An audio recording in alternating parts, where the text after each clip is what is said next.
ఢిల్లీ మాలవీయ నగర్లోని flourish stay bed and breakfast హోటల్లో జరిగిన ఘోర అగ్ని ప్రమాదం కేసులో కీలక పరిణామం చోటు చేసుకుంది. హోటల్లో కుక్గా పనిచేస్తున్న కేశవ్ నేగిని పోలీసులు అరెస్ట్ చేశారు. అతని నిర్లక్ష్యం వల్లే ఈ ప్రమాదం సంభవించిందని ప్రాథమిక దర్యాప్తులో తేలినట్లు అధికారులు తెలిపారు. ఆయనతో పాటు మరికొంతమందిని అదుపులోకి తీసుకుని విచారిస్తున్నట్లు చెప్పారు.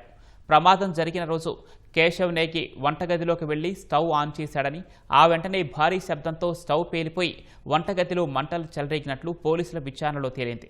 పేలుడు శబ్దం విని భయంతో కేశవ్ హోటల్ నుంచి బయటకు పరుగులు తీశాడని, ఈ క్రమంలోనే హోటల్ బిల్డింగ్కు సంబంధించి మెయిన్ పవర్ స్విచ్ను ఆఫ్ చేసినట్లు అధికారులు వెల్లడించారు.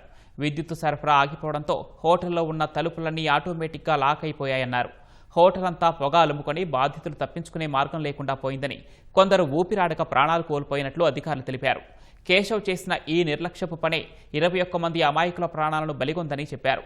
ఇప్పటికే ఈ కేసులో హోటల్ యజమానిని పోలీసులు అరెస్ట్ చేశారు.